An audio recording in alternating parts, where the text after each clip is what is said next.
for joining us for this ADAA webinar. That's the Anxiety Depression Association of America.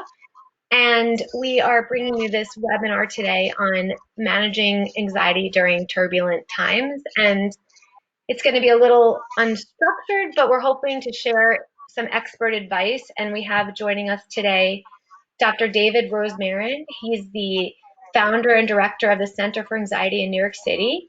And he is the author of Spirituality, Religion, and Cognitive Behavioral Therapy, a guide for clinicians. And we're really lucky to have him and his perspective today and learn about his struggles and what his clients and patients are experiencing. And we have Ken Goodman joining us, another wise and welcome voice, licensed clinical social worker who specializes in the treatment of anxiety and OCD. And he's a member of the board of directors of ADAA, that's the Anxiety Depression Association of America. And he produced the Anxiety Solution series, as well as under other wonderful works. And my name is Dr. Deborah Kissen, and I'm on the Public Education Committee, and I am the CEO of Light on Anxiety Treatment Center. So we were hoping to come together today and have a more open conversation and kind of get some advice from each other and what we're learning from our clients and kind of see where this conversation goes and how we could do some healing together, because I know I need it, and I'm sure my wonderful colleagues might need some healing also. So Definitely. either of you guys want to jump in with how are you doing, what you're seeing for those around you? I think the title says it all. You know, these are definitely most turbulent times, dealing with COVID for months and quarantine and what's going to happen with camps this summer and school next year. And then now have, you know, incredible issues, you know, of amazing importance, which is an important discussion happening. And at the same time, dealing with riots and dealing with concerns of safety. These are, I think, Deborah, as you put it in some of the emails, the world is on fire. Yeah, and I think everyone's anxiety is slightly different. I mean, if I had a group of people and it was like for a group of people who had a fear of flying, and I went around the room and asked them, what is your specific fear about flying? I could get 10 different answers, from a fear of the plane being hijacked to a fear of a plane crashing versus a fear of having a panic attack. But this is so broad, right, that everyone's fears and anxieties and stressors are completely different. Someone could have anxiety and stress about taking care of their children while working at the same time from home. Other people have economic concerns because now they're unemployed. Someone else I have patients who are living in West Hollywood and are fearing for their safety. So other people are more enraged about racial injustice and they're depressed about that. So it's so broad. Not even mention the coronavirus. You know, just things opening up, and then just the anxiety about coming out and right. What that's going to look like. That's a really good point. I like that example of fear of flying because it seems so specific, and people are surprised at how personal that narrow kind of anxiety is when we really say, okay, you have a fear of you have a fear of the plane crashing, but tell me more about that. What does that look like? What does that mean for you? What are the core fears even within that? Oh, well, then I'd be dead. Okay, but tell me more about that.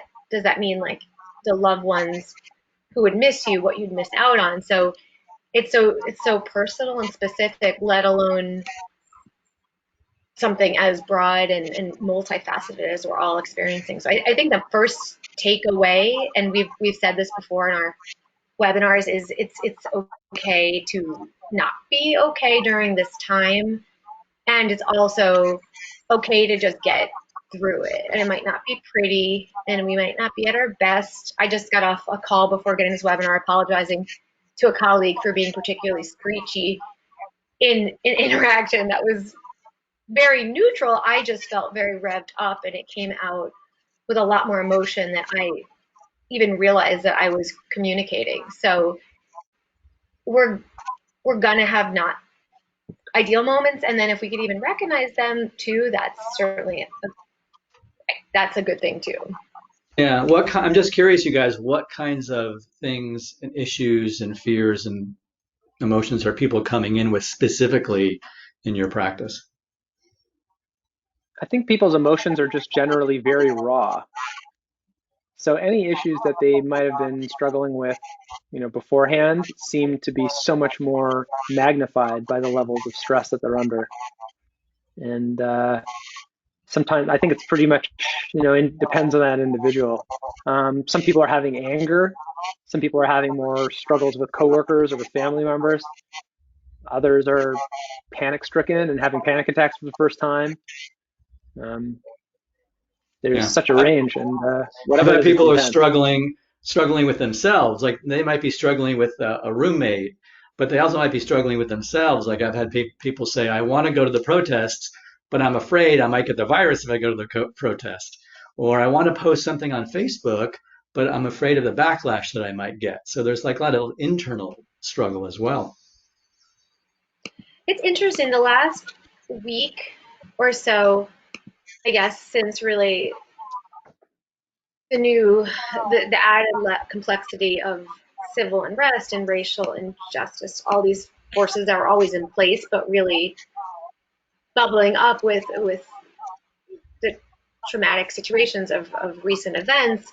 The last week, I've been seeing a lot more anxiety, almost on the social anxiety front, of fear of what they're not saying, of fear of what they are saying, fear of offending. It's a whole different level than what I was seeing a couple of weeks ago. But interestingly, I think people kind of got into a bubble for a lot of my clients around, okay, this is how I'm handling Corona. This is what I'm doing. This is what I'm not doing. I kind of get the rules of the road at this point. And all of a sudden, it's a whole new, okay, now I don't get the rules of the road of this at all. And now I don't really know how to proceed forward. So I've really been seeing a lot of distress around how to communicate, how to make sure one is authentic, one is stepping up the way they should step up. Does it look like they're stepping up appropriately? So I've been seeing a lot of that in my sessions the last Hmm. few days. Yeah, absolutely. Yeah, and it's interesting how, with I mean, it was stressful enough with COVID-19, but, now as people are beginning to go out into society, there's a whole layer of anxiety. I mean, we already know that anxiety stems from a very active and creative imagination, and then it is fueled by avoidance. So if someone has a thought about, oh, I might be trapped in an elevator, and then they avoid going in the elevator and they take the stairs, and then each time they have an option of taking the stairs or the elevator, they take the stairs and they avoid it more and more. That fear grows. Well, people have been staying in their homes now for 2 months, 3 months, and Sure. they're not accustomed to going out. I just talked to a patient. All she really does is go to her aunt's house in the market. So when she went to a restaurant the other day just to pick up food, she became really anxious, thinking, "Am I standing too close to that person? Are they going to yell at me because I'm standing too close to them?" She couldn't even think about Yeah. ordering, and just created a lot of anxiety because they're not used to going out. Have you guys Yeah. seen that as well? People are definitely more unmoored. I think that's like Deborah said it so well that it's definitely okay to not be okay in this day and age.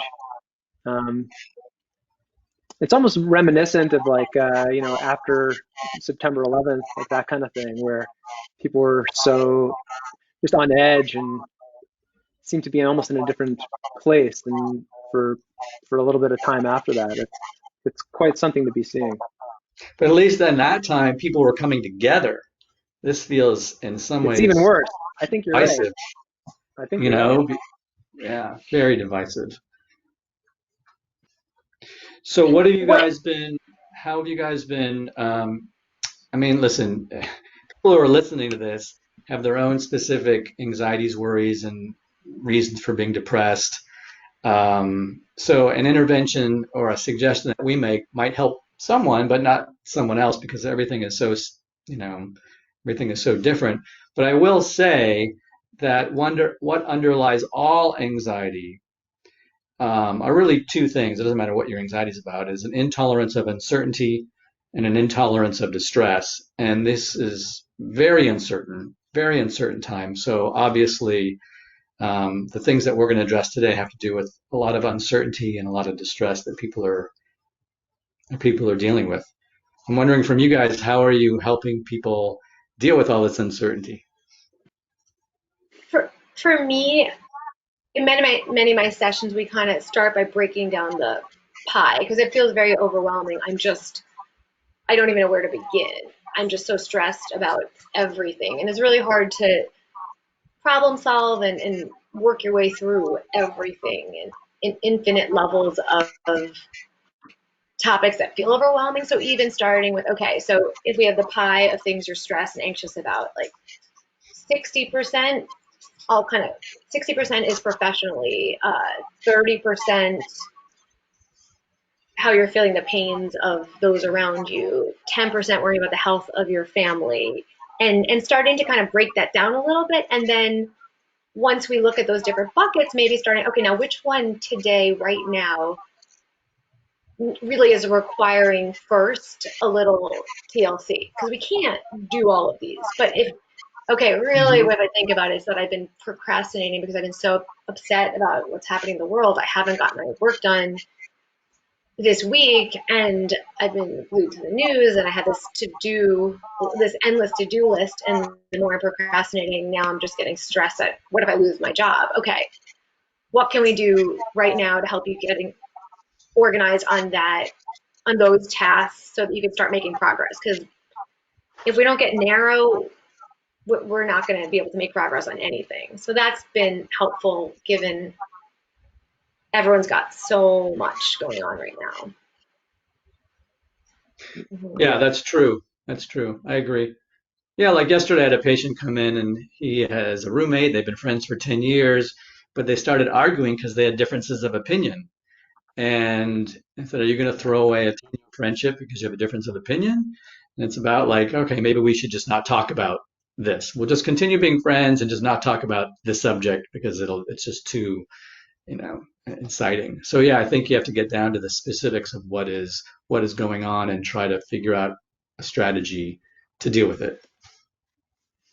Yeah, Ken, I like what you said there. I think it's kind of between the two of you, on the one hand, being aware of what's going on for us and taking inventory, learning to speak with oneself helpfully, parse it out. But those relationships, maybe that's what's really shifted in the last week is how now the interpersonal aspect, it's not just sort of our experience with the world or our own fears, but people are sort of second guessing and looking left and right and having those tense discussions.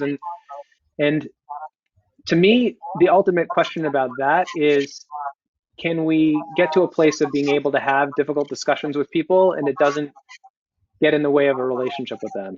Can we have Mhm. open, frank conversations with colleagues or friends who are different than us and not let that rupture the friendship, like you said, walking away from the 10-year relationship? That's a very different skill set than I think a lot of even therapists, frankly, in the anxiety world are used to, coping with and using. Um, they're very important. And I guess in real life, before the social distancing that we were all doing, you have those physical relationships where you really don't have to talk and just be, and you're with people and you have different kinds of relationships. And I think these days people are connecting so much through the news, through screen, through, so it's so much easier to get caught in conversations that might Mhm. lead to hostility and frustration, lack of communication, because you're not just, it's not a lot of hanging out just with people who, I know you, you know me, and we don't have to say that much to connect. So it's kind of the perfect storm of interpersonal agitation. Right. Like Right. I've been encouraging people who've been very isolated to go and meet with their friends or family, but just do it at a distance that they feel comfortable with, but to have that sort of contact. And a patient I just spoke with today said she's been doing that and it's been feeling better. But then recently, since all the unrest is happening, that people are talking about that and just that subject is making her anxious. Right. So it's like learning how to talk about certain issues and kind of contain the anxiety about it. Yeah. So what do you guys, in terms of any specific things that you can think of that you've been working with patients on, pertaining to any of the issues that have been happening? Um, Anything you guys want to share? I think it's like you said in the beginning, but it's just the process of tolerating change and uncertainty. And it's just constant. Like you kind of think okay, I think I got this. Like this is how I'm going to handle being in a cocoon. Okay, this is how I'm going to handle wiping down things. Oh, wait, so is that not a thing anymore? I don't have to do that. Okay, so now this is what I need to do. Okay, now things are somewhat reopening. It's okay to see grandparents, but is it not okay? And so life has always been like that, but there's so much more so of constant. It's like transitions. Like we talk about how transitions are hard for kids going from one activity to the next because you have to really get oriented to time and space each time you enter like a new realm, and we have to keep doing so many of them. So it's a lot for our mental hardware to keep adapting to.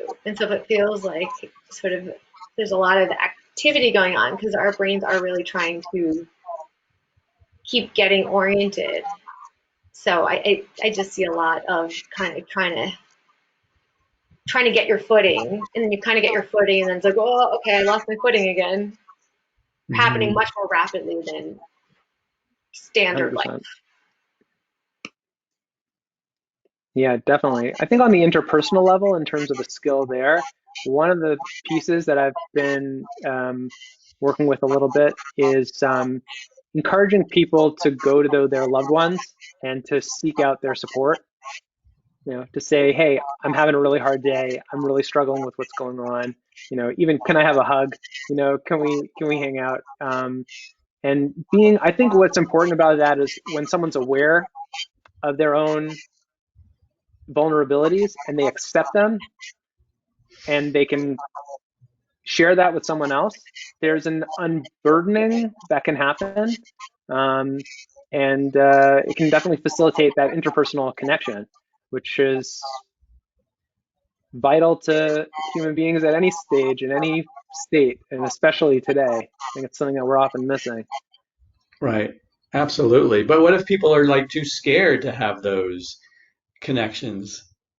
There's people who are like they haven't really come out much and they're anxious. What if I catch this virus? What if I pass it on to somebody else? Yes, definitely. What would you say? You know, like I was saying, in the beginning, when you're isolated, you kind of get accustomed to it, and then you become more fearful. And if you remember how this whole thing started with COVID-19, it was very mysterious. There was lots of people dying in Italy and China, and there was predictions of like millions of people dying, and there was models about this and there had to be a lockdown. So that's how this thing started. It was catastrophic. But then now that we're 2, 3 months in, we have to kind of look at the facts now and not go by what was happening back in March, mid-March. And if you look at the facts now, you can start to see that the risk is actually incredibly low, particularly if you are under the age of 55 and healthy. You can go onto the CDC website and check it for yourself. But, out of a country of more than 300 million, between the ages of 15 and 24, there's only been 106 deaths. And only 20 people have died under the age of 14. And my guess is they all probably had pre-existing conditions.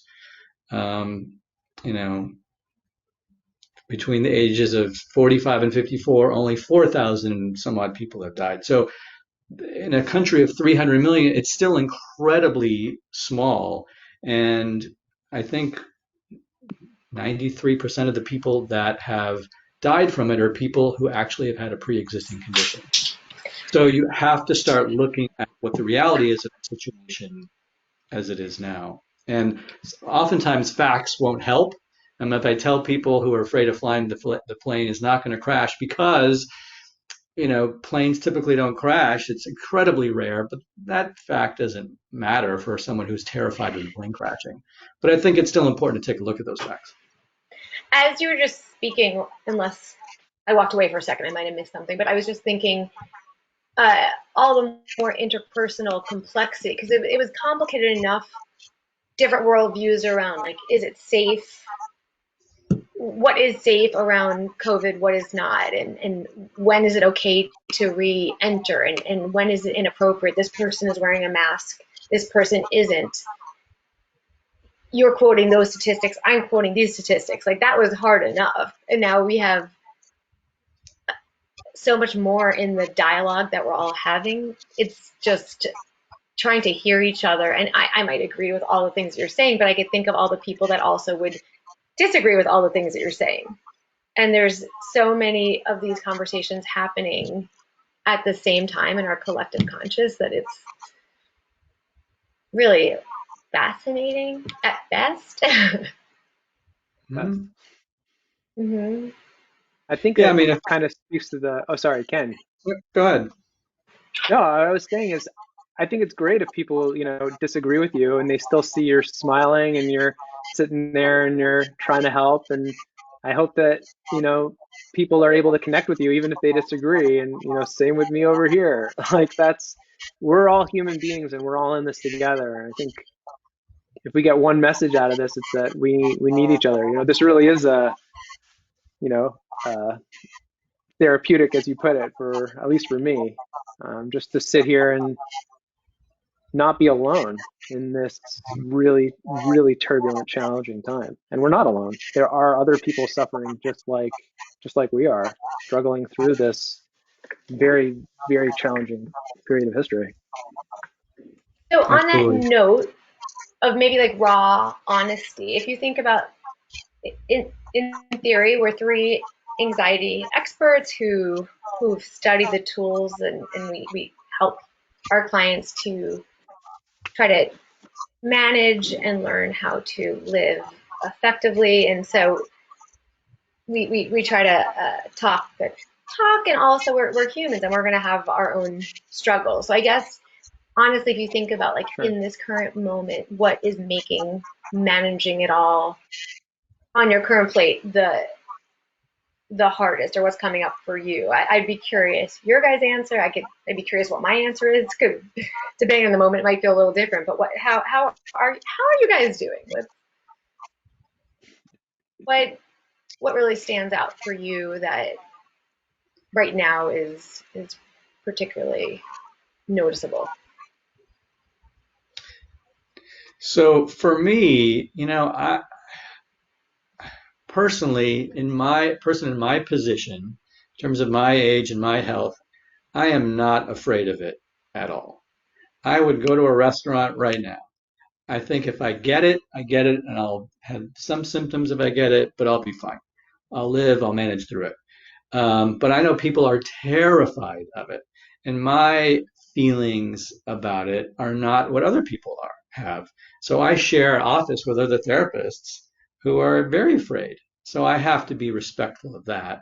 And even though I'm willing to sit in front of, someone 6 to 8 feet away in my office and not wear a mask, I don't care if they wear a mask or not. Other therapists are like, no, they're not safe. They don't feel comfortable with that, you know? So, but for me, I'm okay with it. I think, but I get why people are very anxious about it. And that's the whole coronavirus thing. There's other new thing with racial unrest and Yeah. police brutality. That's something different. But if you're asking about the coronavirus, that's kind of where I'm at with it. Yeah, and what's also just you're noticing takes up energy in your life as you're trying to navigate it. Sounds like what you're sharing a space and they have their comfort zones of how they're managing it and how you Yeah. are, but yet you're also in a little ecosystem together. And so it's something that you kind of have to move through, and it's noteworthy as you're doing it. Yeah. David, how about you? What?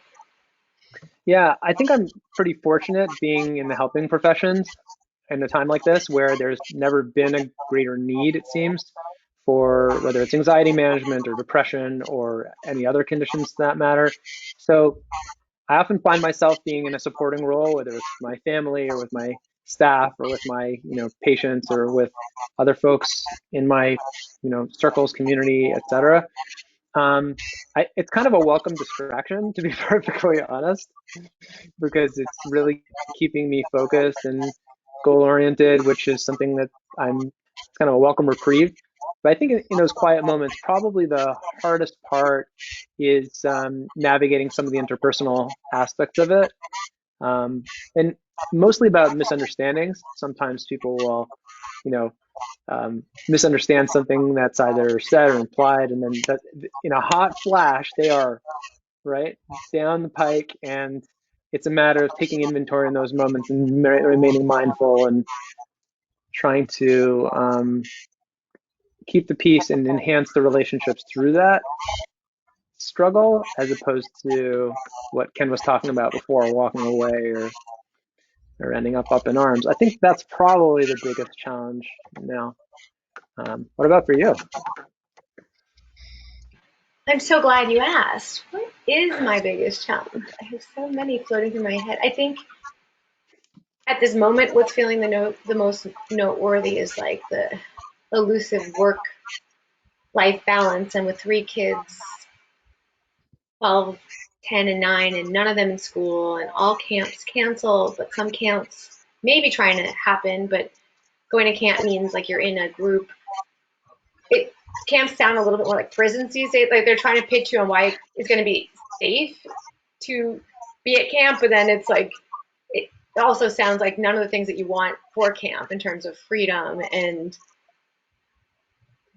being outside and socializing, meeting new people. So then it's like, well, it's very confusing trying to find that structure as a parent, and if there is such thing as structure, and if there's not, how do you get work done? And I think the technology piece of it is my biggest frustration in terms of kids going down the technology hole, because if there wasn't such Totally. thing as screens, then if I wasn't keeping them busy, you'd be like, okay, go play with some sticks and build a tree house. Like you kind of have to be more creative when you don't have an easy answer, and it's such an easy solution. And it's trying to rip them away from it, especially when I'm trying to get things done. It's so hard for me, and it's so concerning because I just think I worry about this time for kids developmentally, what they're missing out on, and all that time with screens and not getting what they need from being with people. Like that is concerning to me. This is good therapy. I don't know if I have any answers, but I feel heard. Thank you. Yeah. Listen, I think that in terms of the recent events of the last week, I think for me it's been primarily just the divisions in the country and the arrests and the Yeah, violence and the fear of it spreading and the chaos. I mean, that is pretty disturbing for me. And I do think that you, I think some of the one of the best things you can probably do for yourself is try to preserve some semblance of normalcy. And sometimes you just have to kind of turn it off and, like David said, interact with friends or family.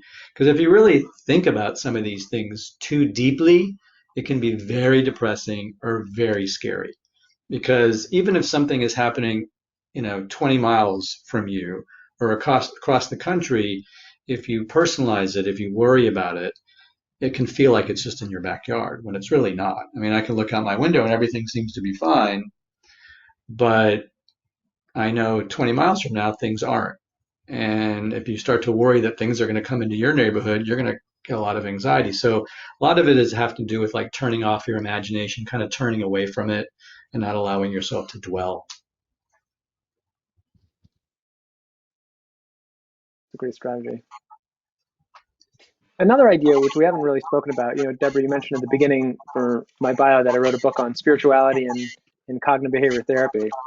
And it's often a neglected topic for a whole long history of challenges between mental health and religion and spirituality. But what's interesting is that a lot of people do gravitate towards spiritual ideas, especially in times of challenge. I don't know if you saw that recently there's a study on prayer, and that Google searches for prayer have gone through the roof, and in fact, in lockstep with increases in the coronavirus over the last couple of weeks, couple months. The Wall Street Journal had a piece on prayer actually recently, covering that and a couple other points. I wonder how much that's because houses of worship are closed too, so you don't have anyone leading prayer, so you kind of have to step up and guide yourself a little bit more. Someone's not telling you That the could pages and that's handing you the book also, but that's an still, interesting point. yeah, That's definitely an interesting point. causation or correlation. Yeah, that's definitely an interesting point. I think the extent of it was pretty significant. Though, so I could definitely send that over. Um, and I think a lot of people sort of start to, even if it's not directly about faith or spirituality per se, but start to think about higher order issues like why am I here and what are my values and what am I sort of aiming for. Um, Personally, I find that very grounding to start to go into that headspace and to take inventory about, am I really living, the life I want? And is this where I want to? Am I at a crossroads? Can I sort of shift things around? And I think that these turbulent times, in some ways, are an opportunity to do that, to really start to think like, where do I fit into the grand scheme of things, and Right. how do I want that to play out? Yeah, I think a lot of it has to do with identifying what your strengths are and leaning on those. So if faith is a strength of yours, then that's something you should definitely lean on. If you are into exercise or physical fitness, that's something you should lean on. And sometimes it's trying to figure out what to do. I mean, I have two boys home for the summer and they didn't plan on being here and doing nothing. So one is decided to study for the GRE. It's just finding something to do to fill your time to give you some purpose rather than just, sit home all day and do nothing. Definitely.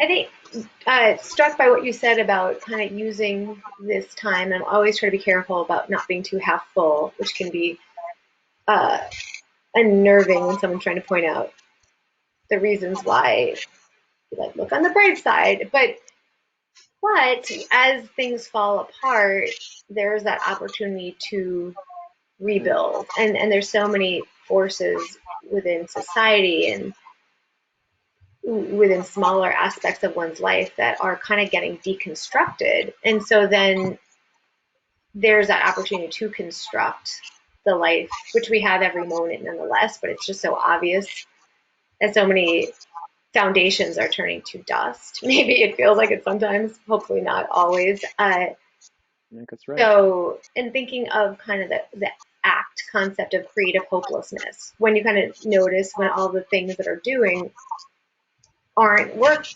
and maybe that's on a society level. Okay, so what else can it's a hard moment and it's painful, but then what can you do next? What shall you do next? So Hmm.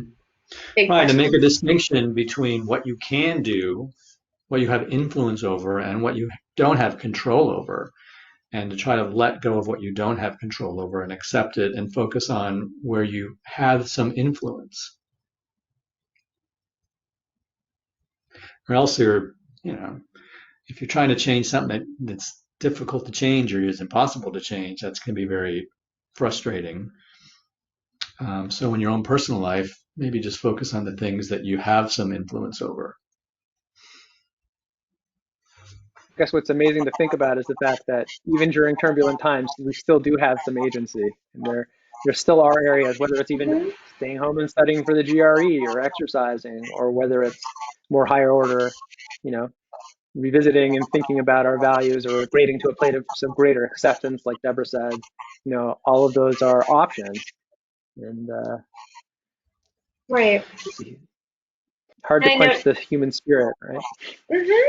Yeah, we are resilient critters, aren't Resilient. we? We Hmm. just, it's the word of, I'm sure there are many words of 2020, but resiliency.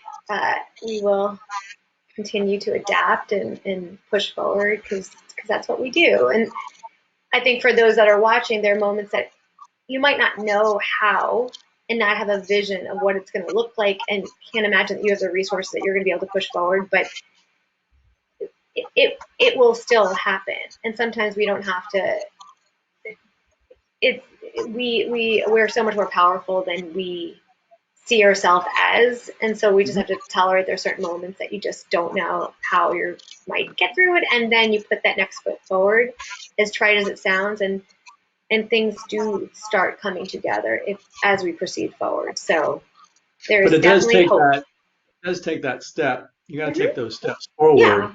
Hmm. not engage in the noise and dwelling in your head and like, okay, what can I do about this? For You sure. know, and it may not feel like there's something you can do, but you probably can in certain situations. So, More than we think. hmm yeah, yeah.